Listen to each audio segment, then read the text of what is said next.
एक बार जोर से बोलो। Button number 4, button number 4, button number 4, button number 4, auto निशान, ऑटो निशान।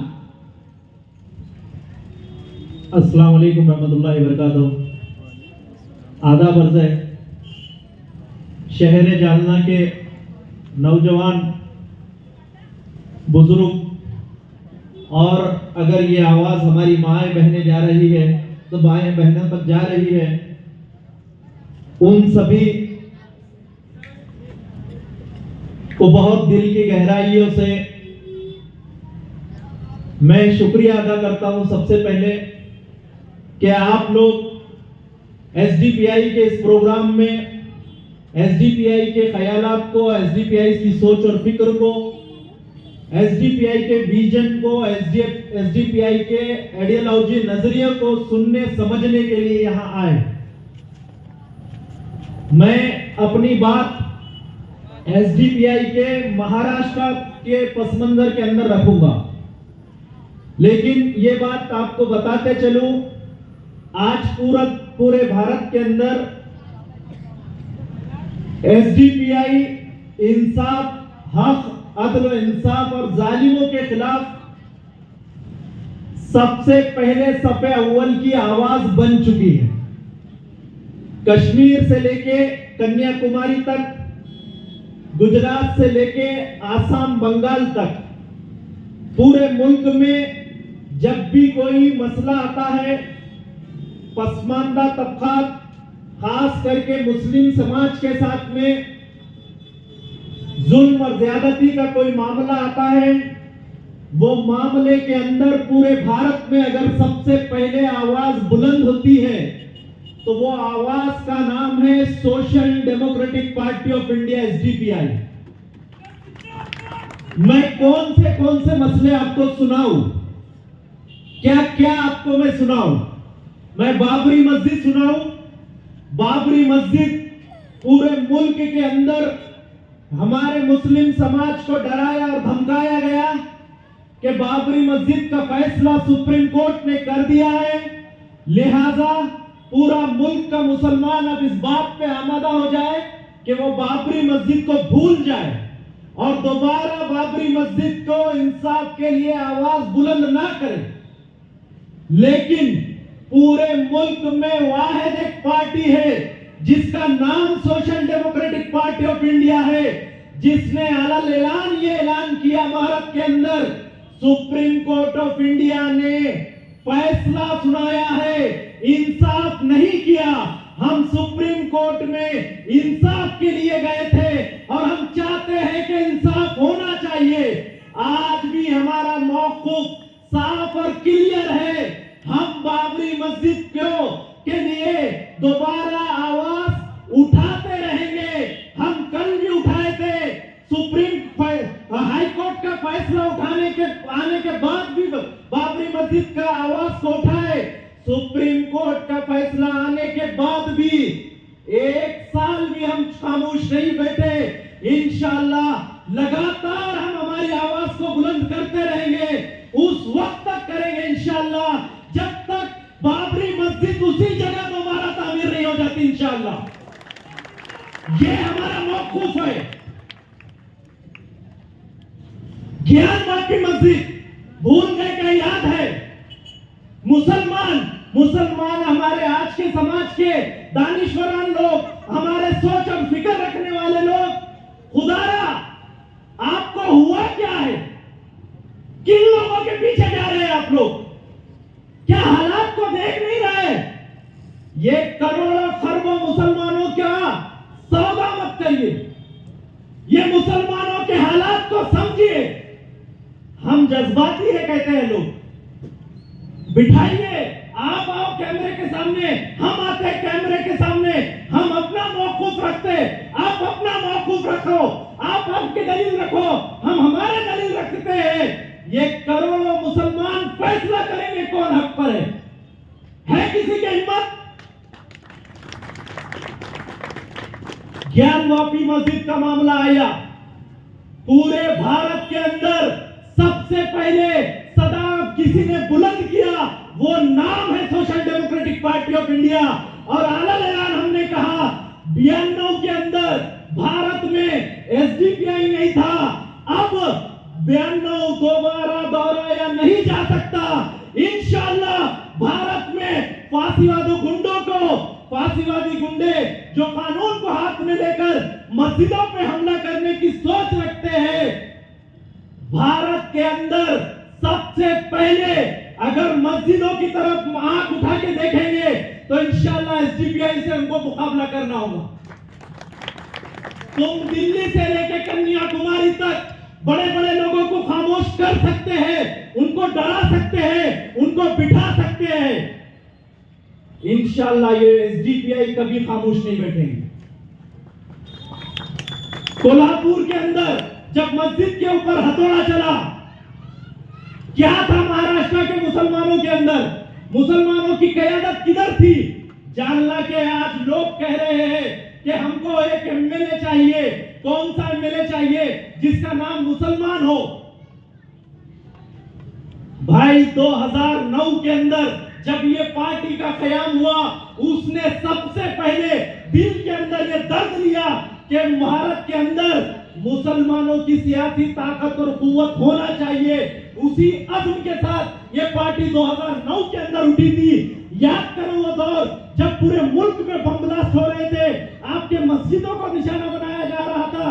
क्या जानना के लोग कादरिया मस्जिद के अंदर बम ब्लास्ट हो गया तो उसको भूल गए? याद नहीं रहा उसको? ऐसे कितने मस्जिदों को निशाना बनाया गया, कितने मुसलमानों को निशाना बनाया गया। याद करो 2009, 2008, 2007 जहां हमारे सैकड़ों मुस्लिम नौजवानों को जेलों के अंदर बंद कर दिया गया। दिल्ली से लेकर दिल्ली तक एक सियासी ताकत की जरूरत थी उस वक्त। कौन आपके लिए बोलने के लिए आ गया ये बताइए? हर आदमी। कौन, किसकी हुकूमत थी भारत में? यहां भारत में हुकूमत थी कांग्रेस की। वो कांग्रेस की हुकूमत के अंदर जुल्म के ऐसे पहाड़ तोड़े गए आपके ऊपर। हर पार्टी, हर लीडर कांग्रेस की गोद में जाके बैठा हुआ था। कोई कांग्रेस से सवाल करने के लिए तैयार नहीं था। ये हालात नहीं थे क्या? थे क्या नहीं थे? ये एसडीपीआई उठी उस वक्त 2009 में। इन्होंने कहा सबसे पहले ये कांग्रेस की तानाशाही को हम बर्दाश्त नहीं करेंगे। पूरे मुल्क में अगर सब खामोश है, हम खामोश नहीं बैठेंगे। हम एक सियासी ताकत को इकट्ठा करके इनके लिए, इनके खिलाफ मैदान में उतरेंगे। ऐसा बोले तो लोग बोलते भाई नो बीजेपी से मिले हुए। क्या बोलते नो? बीजेपी से मिले हुए। एक एक एक्टिविटी हमारा रिकॉर्ड करके देखो। ऐसा एक डिजिटल बोर्ड लगाओ, स्क्रीन लगाओ, एसडीपीआई का एक एक काम यहाँ पर लिख के बताते हैं हम। हमारे से ज्यादा बीजेपी को टक्कर देने वाला, बीजेपी और आरएसएस के फांसीवादियों से मुकाबला करने वाला कोई भारत में दूसरा नाम होगा तो जो है, अगर आप बता देंगे तो हम ये सियासत छोड़ देंगे इंशाअल्लाह। हम बीजेपी के, हमने जब पैदा हुए 2009 के अंदर उसी वक्त कसम खाए थे हम। आज भी हम कसम खा रहे हो, आपके सामने दोहरा रहे हैं इंशाअल्लाह। ये कसम हमारी बाकी रहेगी। इस देश के अंदर हम सब कुछ करेंगे, लेकिन बीजेपी, आरएसएस और उनकी सोच वालों से कभी कॉम्प्रोमाइज नहीं करेंगे इंशाअल्लाह। उनके साथ कभी कॉम्प्रोमाइज नहीं करेंगे। ये हमारा मौक़िफ़ है। कोल्हापुर के अंदर मस्जिद के ऊपर हथौड़ा चला। कहां थे महाराष्ट्र के अंदर?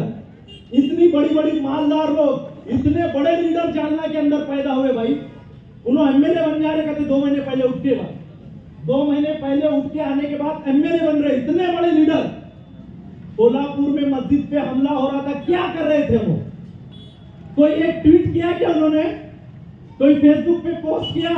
कोई प्रेस रिलीज दी है? कोई प्रेस कॉन्फ्रेंस किया? जालना में कलेक्टर ऑफिस में कभी धरना दिया? पुलिस स्टेशन में जाके कभी कंप्लेन किया? करे क्या वो लोग? क्या करे वो लोग? ये एसडीपीआई है। महाराष्ट्र के अंदर सिर्फ एक पार्टी है, बाकी बड़े दूसरे लीडर है। वो कोल्हापुर के मस्जिद के अंदर गए, इंस्टाग्राम पे अपना वीडियो बनाए, फोटो बनाए और फोटो बना के 2 रकात नमाज पढ़े और मुसलमानों के अंदर शेयर कर दिए। और हम समझ रहे हैं कि ये 2 रकात नमाज पढ़ के आने वाला वो हमारा लीडर है। सिर्फ एक पार्टी है एसडीपीआई महाराष्ट्र के अंदर जो सीधे अपना एक डेलीगेशन बनाया, पूना से कुछ लोगों को लिया, औरंगाबाद से कुछ लोगों को लिया, परभनी से कुछ लोगों को लिया, एक डेलीगेशन बना के सीधा जो है तो कोल्हापुर के एसपी ऑफिस गए, मस्जिद बाद में गए।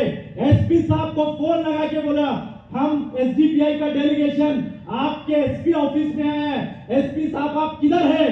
एसपी साहब ने कहा मैं फला फला जगह आऊंगा, अब कहूं मैं 2 घंटे 4 घंटे के बाद आऊंगा।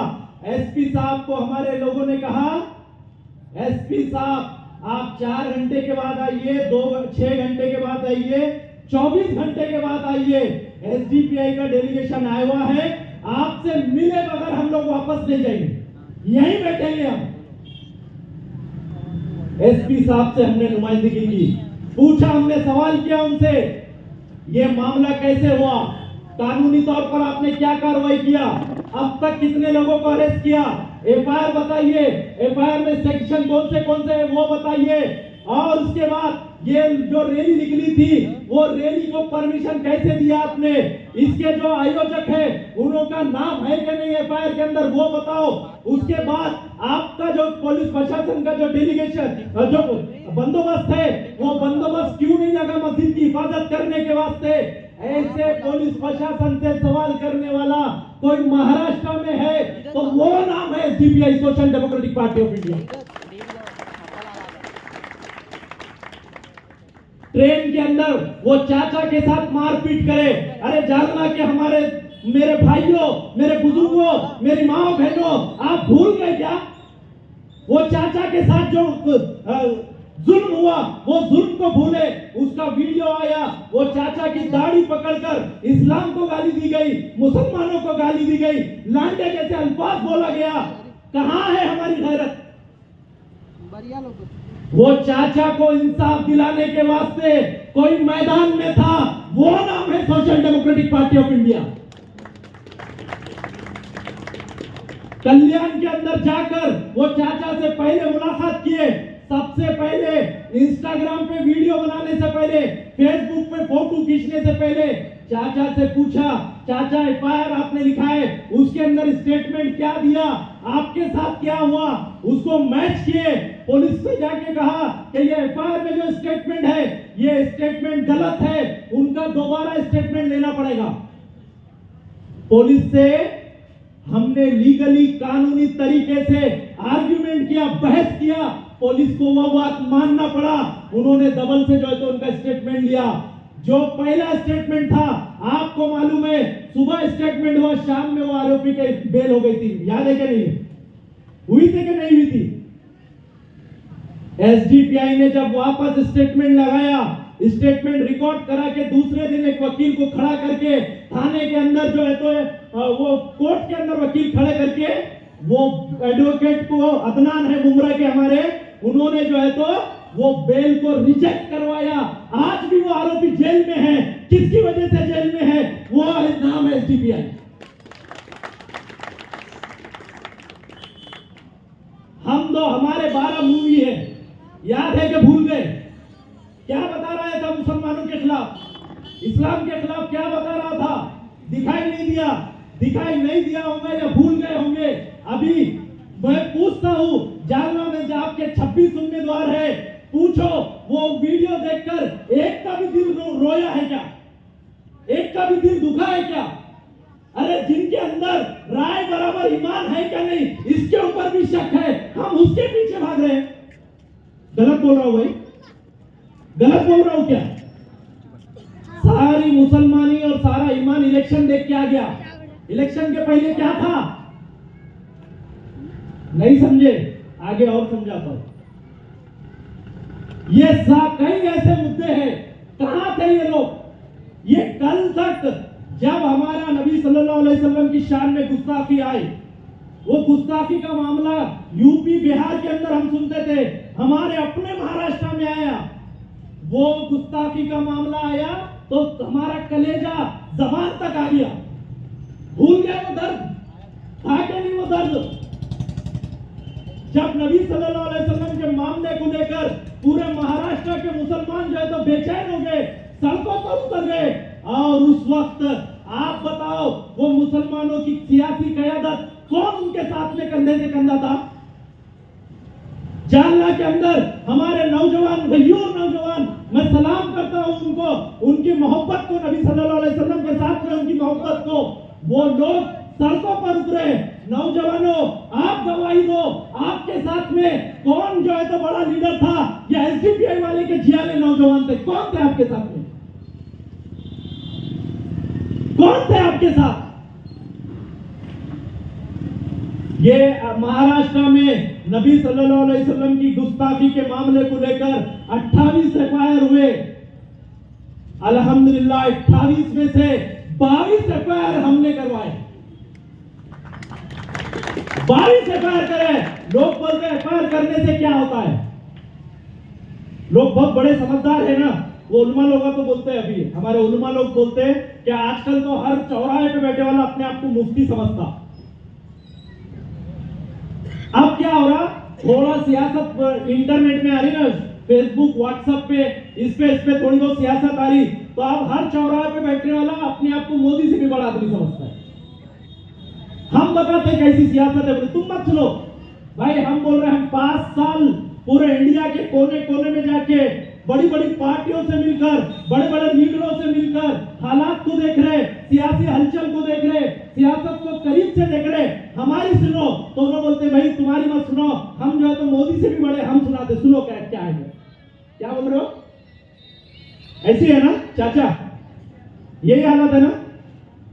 अरे भाई, कोई भी इलाज करने के वास्ते डॉक्टर के पास ही जाता, काम करने के वास्ते इंजीनियर ही लगता, कोई दीन का मामला है तो उसके लिए वो आलिम ही लगता, सियासत का मामला है तो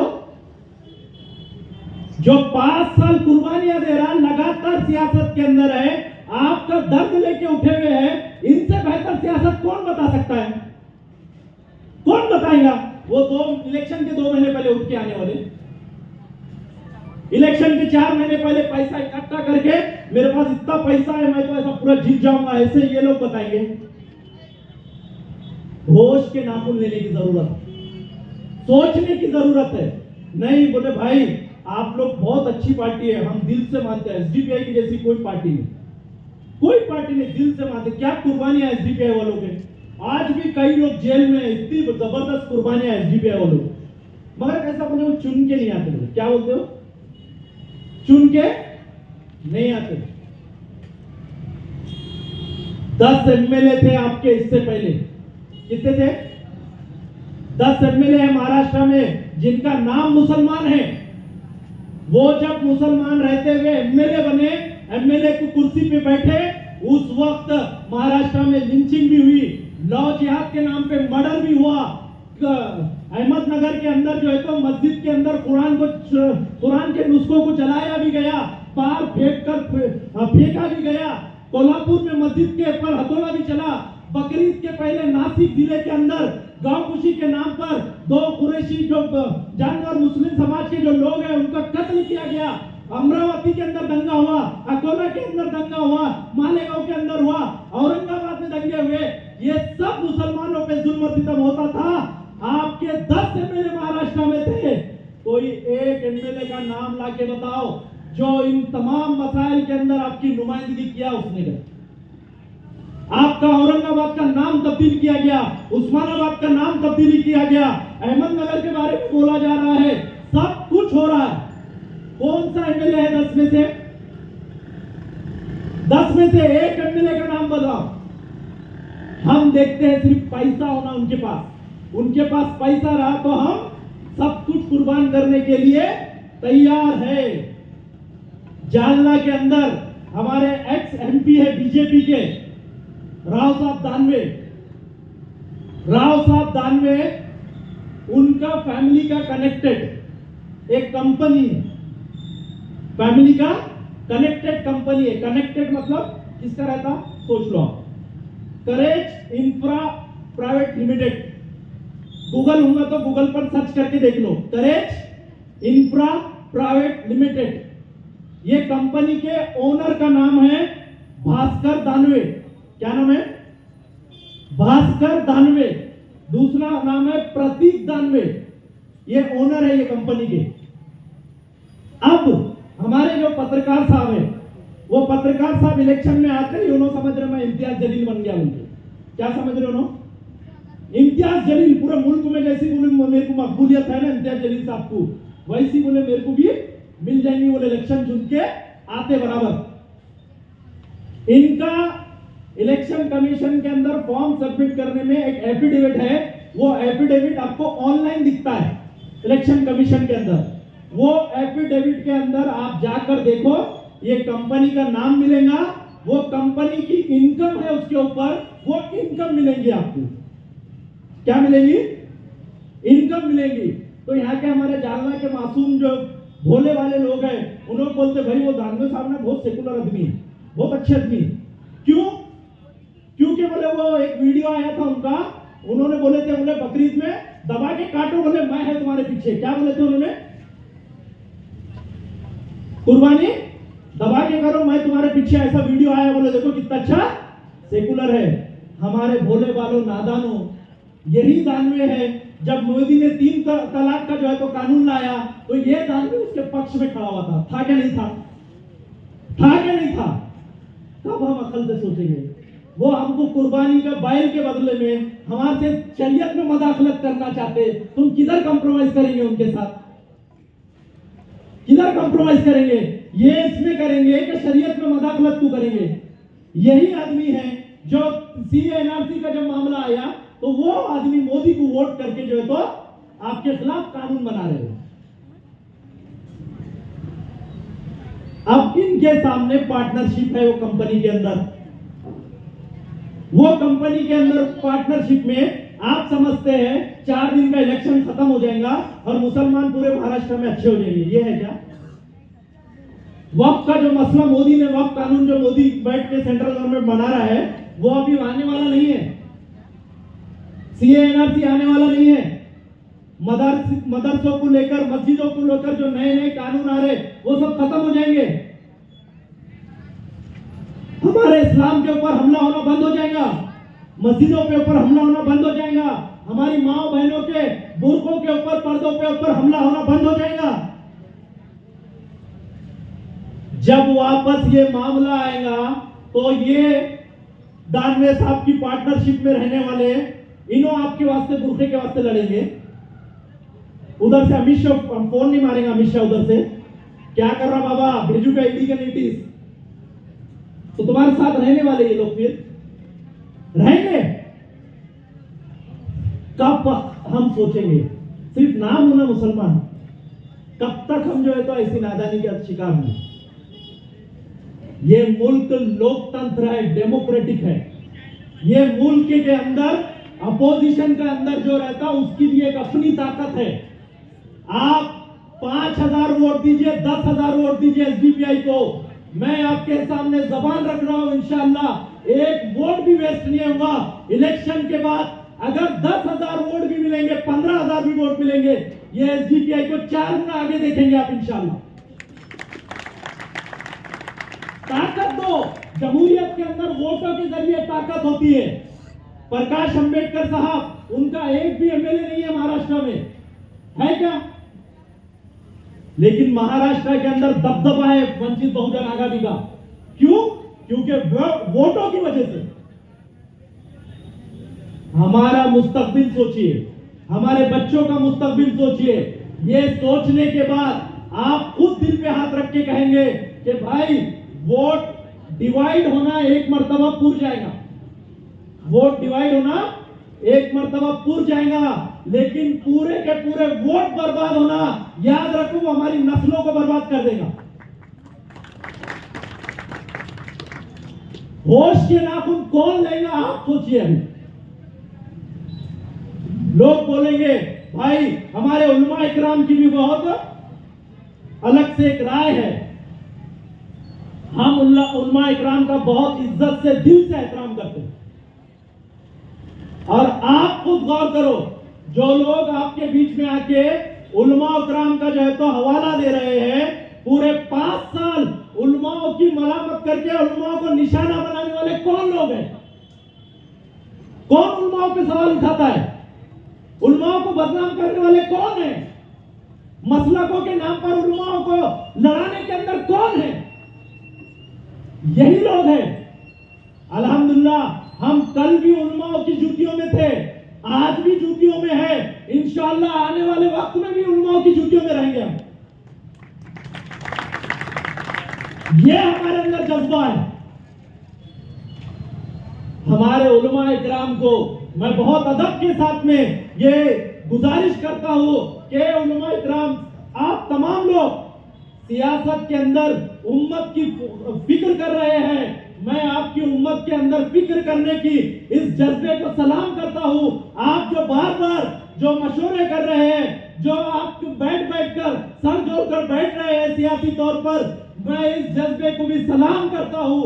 लेकिन मैं सीरत से एक हवाला देना चाहता हूं, वो मेरी दरखास्त को आप जो है तो एक मुअद्दबाना मुस्बत तरीके से सोच समझ कर जो है तो उसको समझिए कि जब सियासी तौर पर भी हमारे सहाबा इकराम सियासी मैदान के अंदर उतरे, उमर रज़ी अल्लाह ताला अन्हु जब अमीरुल मोमिनीन बने, जब खलीफा बने, तो उमर रज़ी अल्लाह ताला अन्हु ने अपना इल्म के साथ में, नॉलेज के साथ में, हालात के साथ में, साथ में फिक्रों के साथ में तलवार भी हाथ में उठाकर लेके आए थे कि नहीं भाई?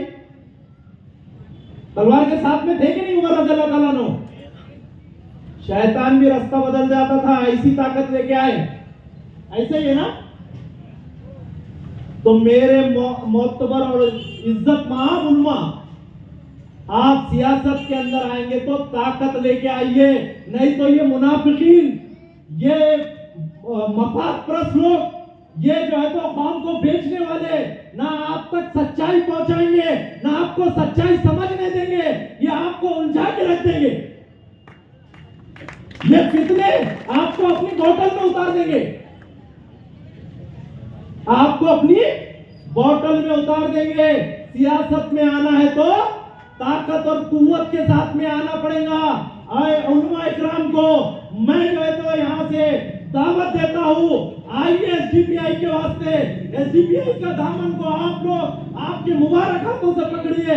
इंशाअल्लाह हक आपके सामने दूध का दूध और पानी का पानी बन के आ जाएगा इंशाअल्लाह।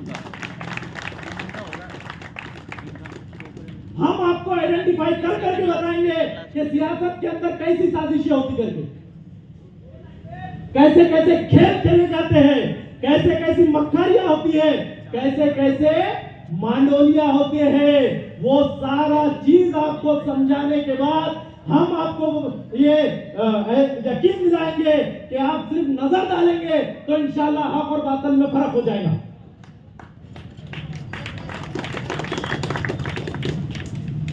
तो कई काम लगातार एसडीपीआई जो है तो पूरे महाराष्ट्र के अंदर कर रही है।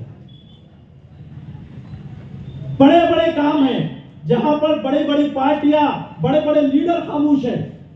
औरंगाबाद नामांतरण का मामला आया, 4 बजे जो है तो उद्धव ठाकरे ने नोटिफिकेशन जारी किया, 4 बजे उनका नोटिफिकेशन जारी करके उनकी सरकार गिरी।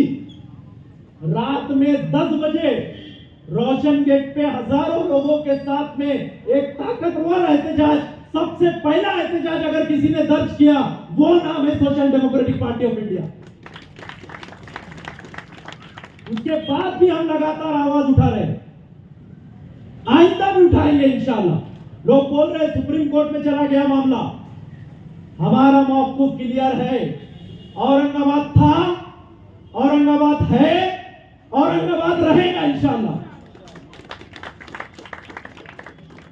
लोग बोलेंगे भाई ये जज्बात नहीं, संविधान को सामने रखकर, कानून को, कॉन्स्टिट्यूशन को सामने रखकर ये जुमले बोल रहा हूं।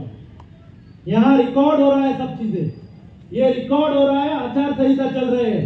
फिर कैसे, फिर ऐसे हमारे चिरांगे पाटिल साहब जो है तो मराठा आरक्षण का आज भी डिमांड कर रहे हैं, आए दिन उसको लेके प्रोटेस्ट कर रहे हो रहे ना महाराष्ट्र में। आपको मालूम होना मराठा आरक्षण जो है तो हाई कोर्ट में भी रिजेक्ट हो गया है, सुप्रीम कोर्ट में भी रिजेक्ट हो गया है।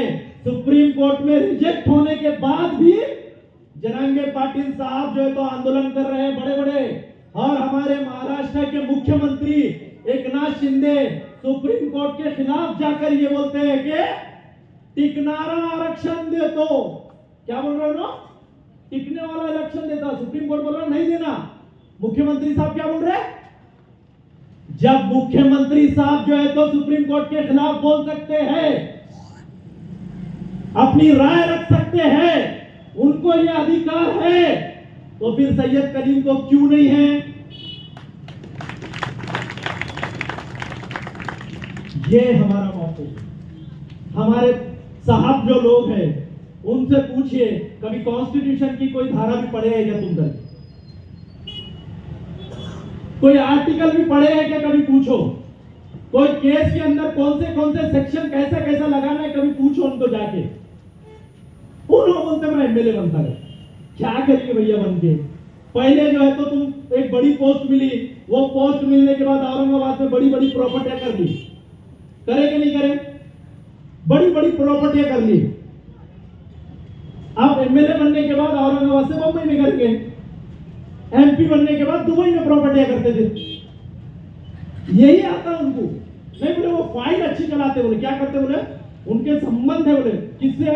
कलेक्टर साहब से, वो नगर परिषद के अंदर। ये भाई ये 15 साल हमने जो कुर्बानियां दी है ना, यही सलाहियत है, हम भी ऐसी मांडोलियों के अंदर लगाते तो हम भी आज लखपति करोड़पति रहते। ये 15 साल हम कौम और मिल्लत के लिए, बाबरी मस्जिद के वास्ते, ज्ञानवापी मस्जिद के वास्ते, कोल्हापुर की मस्जिद के वास्ते, अहमदनगर में जो नौजियात में जो नौजवान के छोटे आरोप में जो नौजवान का मर्डर किया उसमें, और जो गौकुशी के नाम पे नासिक में जो 2 मुसलमानों का मर्डर किया, उसके अंदर हमारी सलाहियतें वेस्ट करने के बजाय हम भी फाइल खेलते तो करोड़पति नहीं बनते थे क्या? हमको नहीं आता वो करना, लेकिन ये तुम्हारी खिदमत हमको छोड़ना पड़ेगा। उसके बाद अपना भी बंगला बनता, अपनी भी बिल्डिंग बनती। अल्हम्दुलिल्लाह 10 साल के अंदर उनसे बड़ा पैसे वाला बन के बता सकते हैं। लेकिन ये दिल गवारा नहीं करता ये कौम और मिल्लत को बेचने के वास्ते, ये दिल गवारा नहीं करता कि कौम का जो है तो कैसे हम सौदा कर ले। हम ये पार्टी के अंदर और ये सियासत के अंदर जो काम करने उतरे हैं, तो याद रखो हम जहन्नुम में जाने के लिए ये पार्टी के अंदर ज्वाइन नहीं हुए। हम चाहते हैं कि अल्लाह ताला किसी दर्जे के अंदर भी हमारी मग़फ़िरत कर दे और जन्नत का आखिरी गेट के एक आखिरी कदम के अंदर भी रख दे। बस ये हमारी तमन्ना है। हमारी आखिरत को तबाह करने के वास्ते सियासत में नहीं उतरे।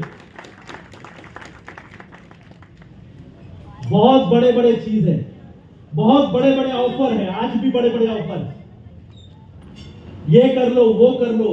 लोग पूछ रहे आपने औरंगाबाद में इम्तियाज जलील साहब को सपोर्ट किया और अपना विड्रॉ कर लिया फॉर्म, क्या हकीकत है? हकीकत सुनो, बीजेपी ने एक ट्रैक बिछा के रखा है, बीजेपी ने एक ट्रैक बिछा के रखा हुआ है। 25-26 मुस्लिम कैंडिडेट, वो सबको बीजेपी जो है तो फंड प्रोवाइड कर रही है।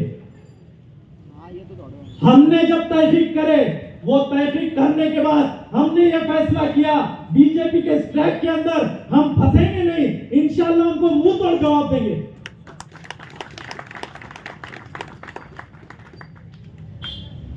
बीजेपी के ट्रैक के अंदर हम फंसे नहीं।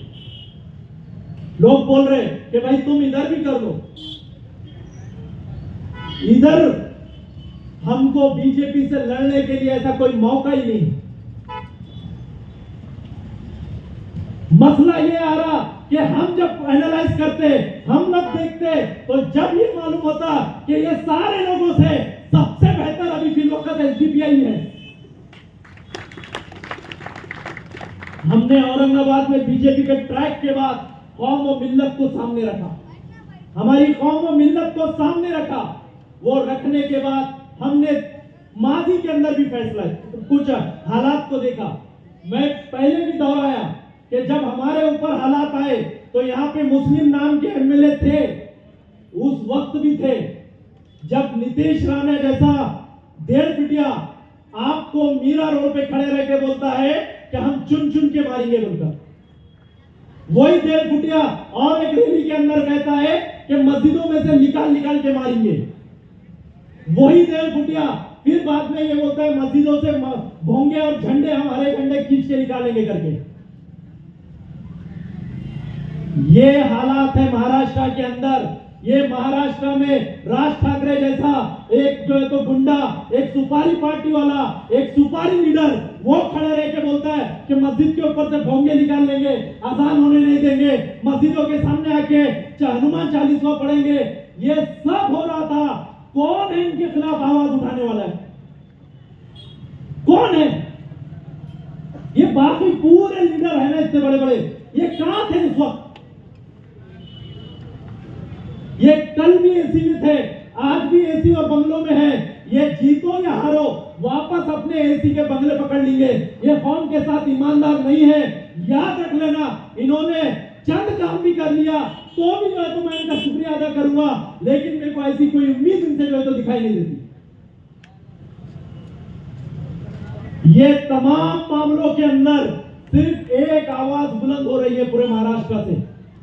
नीतीश राणे को हमने मुंबई के अंदर चैलेंज किया, पूना के अंदर चैलेंज किया, औरंगाबाद में चैलेंज किया।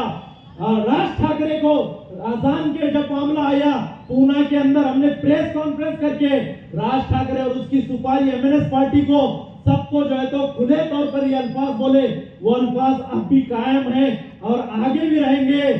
अंगावर आलाकर शिगावर घेऊ, फिर कोई भी रहने दो, गुंडागर्दी को हम लोग बर्दाश्त नहीं करेंगे। ये देश डॉक्टर बाबा साहब अंबेडकर के संविधान से चलता है, कानून से चलता है, ये उसी से चलेगा। कोई भी कितना भी बड़ा अगर खड़े रह के ये बोलेगा कि मस्जिद से भोंगा निकाल दो, ये कर दो, वो कर दो, ये गुंडागर्दी है। और ये गुंडागर्दी को अगर करने के वास्ते कोई आएगा तो महाराष्ट्र में सबसे पहले जवाब उसको जो है एसडीपीआई से मिलेगा इंशाल्लाह। हमने दिए भी।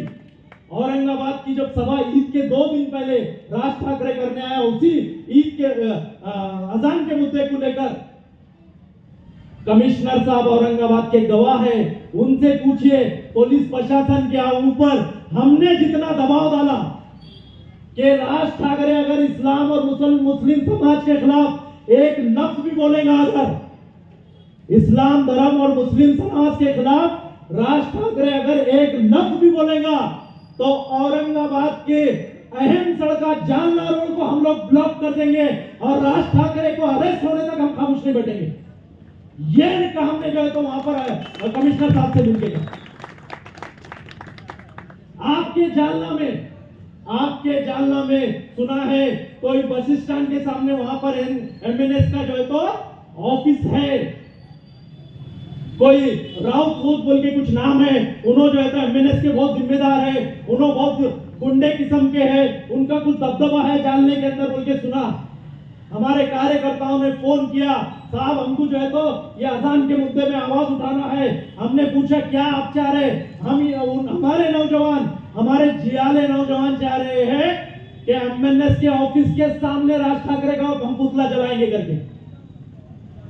हम बोला आप इतना रिस्क लेने को तैयार है क्या? केस डाल देंगे, वो लोग झूठे केसों में फंसा देंगे। हमारे जालना के जियाले एसडीपीआई के कैडरों ने कहा साहब मस्जिदों के लेकर इतना बड़ा मामला चल रहा है, टीवी में देख देख कर दिल अंदर से दुख रहा है, कुछ तो करना है। हमारा दिल बोल रहा है कि हम उसके ऑफिस के सामने जाकर जो है तो राज ठाकरे का पुतला जलाएंगे। आप परमिशन दो, बाद में केस होने दो, कुछ होने दो, हमको कोई परवाह नहीं है। ऐसा है तो हमने बोला फिर आपकी मर्जी।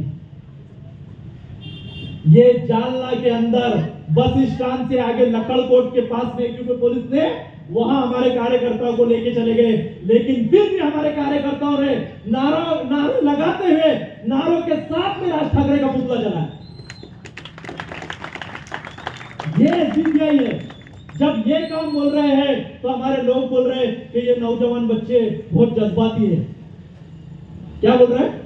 बहुत जज्बाती नौजवान है बोले, नहीं तो फिर बोले कट्टर है कट्टर।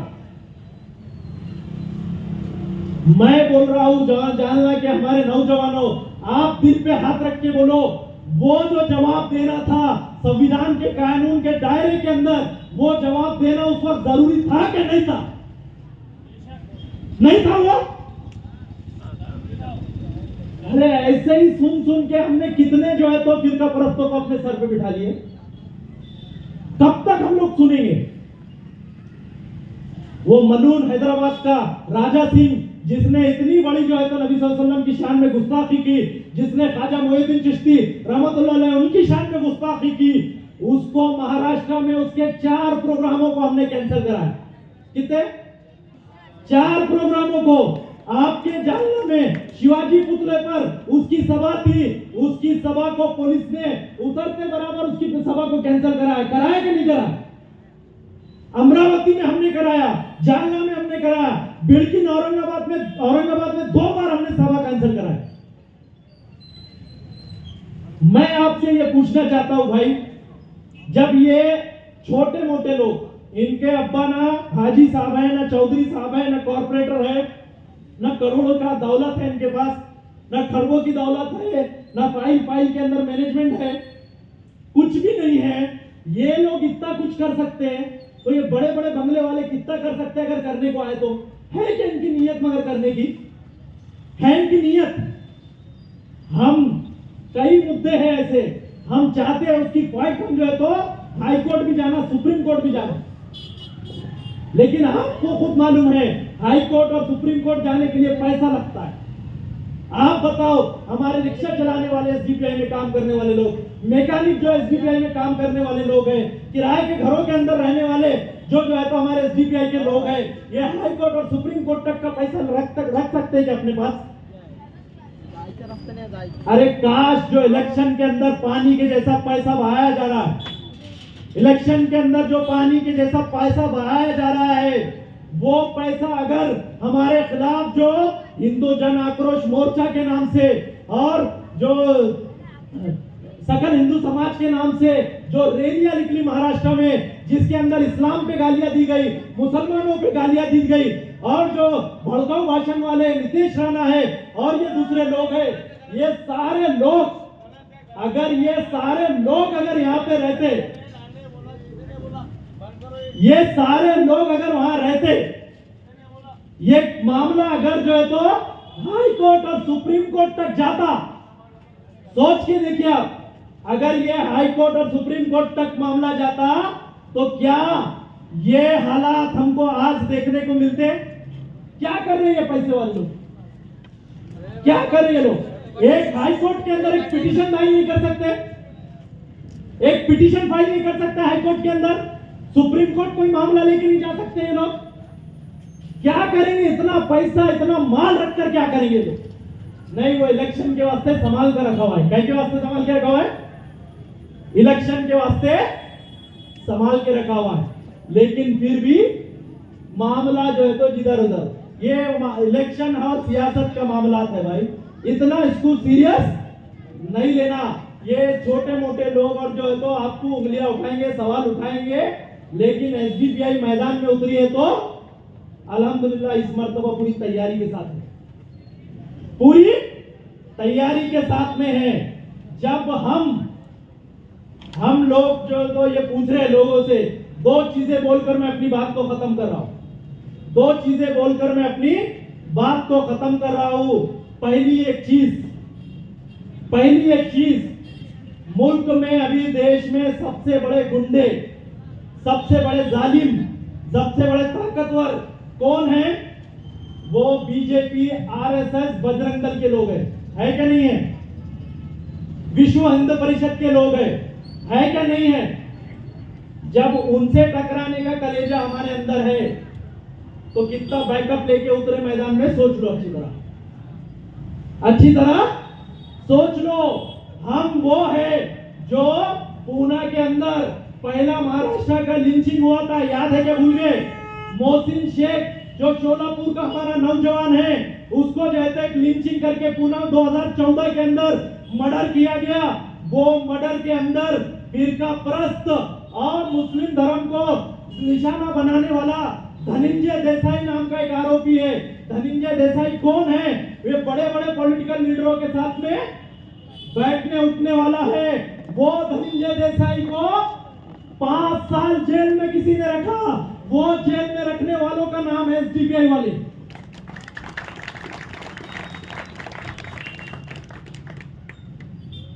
ये जिगरा लेके निकले हम लोग, समझे?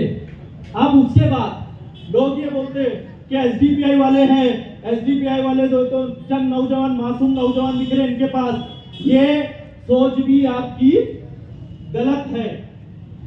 अगर एसडीपीआई को पूछना है, एसडीपीआई को समझना है, तो कर्नाटका के अंदर स्टेट के मिनिस्टर है। अभी यहाँ तो कुछ एमएलए भी नहीं बने, अभी कोई एमएलए भी नहीं बना, कोई लीडर भी नहीं हुआ।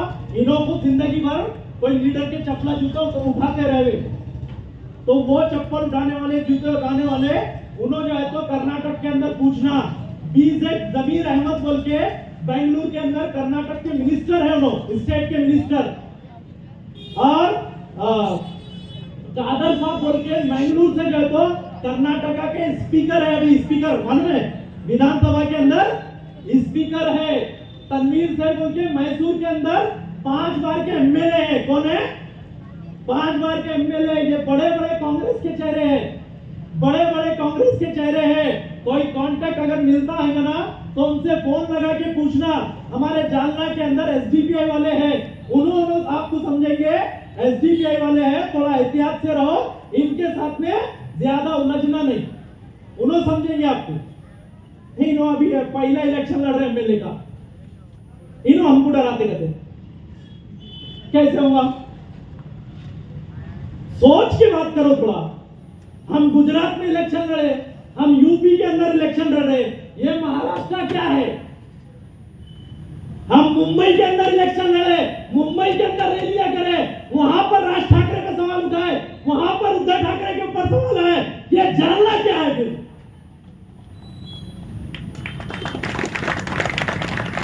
सोच समझ के बात करना। ये है एसडीपीआई वाले। इलेक्शन 4 दिन का है, 4 दिन के बाद इलेक्शन खत्म हो जाता।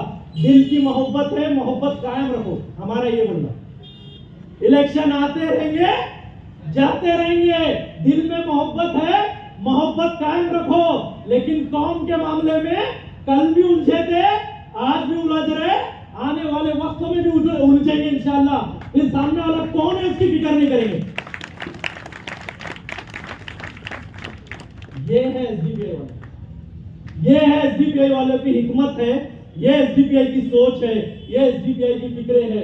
जब पूरा बातिल एक तरफ होता है, तब अगर भारत के अंदर सड़कों पर हक का परचम किसी ने बुलंद किया तो वाहिद है वो पार्टी है, वो एसडीपीआई है। फलस्तीन का मामला है, फलस्तीन का मामला आखिरी मामला मैं बता के आपको खत्म करता हूँ। फलस्तीन का मामला जब आया, लोग सोशल मीडिया पे देख रहे हैं, हमारे उलमा तड़प गए, हमारे बुजुर्ग तड़प गए, हमारे नौजवान बेचैन हो गए। उस वक्त कुछ फिरका परस्त भारत के अंदर, वो जो बीजेपी और उनकी फांसीवादी सोच से ताल्लुक रखने वाले लोग हैं, वो लोग बोलना शुरू किए इजराइल अच्छा कर रहा। क्या बोल रहे हो? हुआ ना ये सोशल मीडिया पे, इजराइल का जाहिर सपोर्ट, इजराइल ऐसा कर रहा, इजराइल वैसा कर रहा। उस वक्त भारत में फलस्तीन का झंडा किसने बुलंद किया? वो फलस्तीन का झंडा बुलंद करने वाले जियालों का नाम है एसडीपीआई वाले। महाराष्ट्र में, औरंगाबाद में, जालना में और ऐसे 12-15 जिलों के अंदर, शहरों के अंदर सबसे पहले फलस्तीन के हक में किसी ने प्रोटेस्ट किया, वो प्रोटेस्ट करने वालों का नाम है एसडीपीआई वाले। रमजान के अंदर हमने नुमाइंदगी करके केस भी लिए, जेल के अंदर भी गए।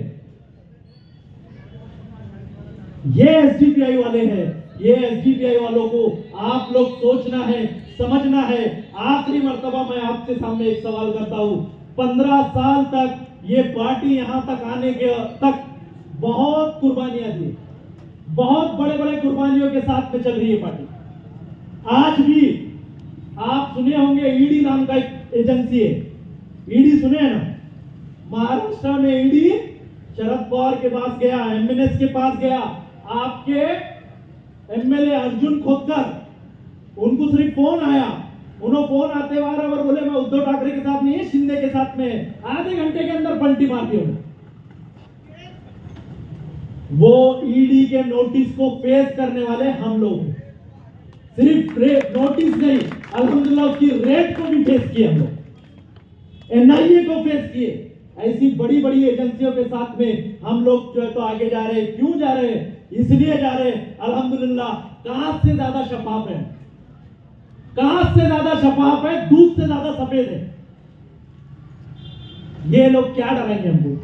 उनको डराएंगे जो जिनके ऊपर दाग है, जिनका दूध के अंदर जो है तो मक्खी है, उनको डरा सकते हो लोग। हम तो इतने सफेद है कि अल्हम्दुलिल्लाह हमको ना अमित शाह डरा सका 10 साल में, ना नरेंद्र मोदी डरा सका।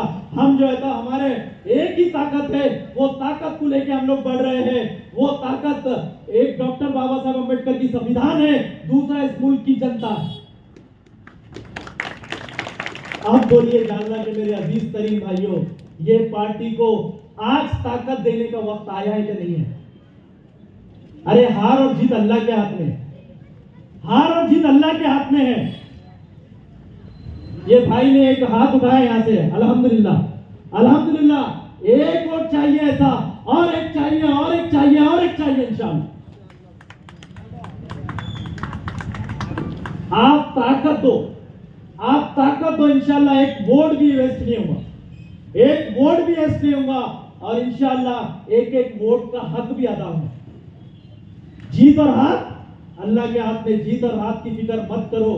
कल भी जो है तो जो नई चुन के आने के बाद आपके सामने बड़ी बड़ी बातें कर रहे हैं, कल भी वो लोग कुछ करने वाले नहीं है।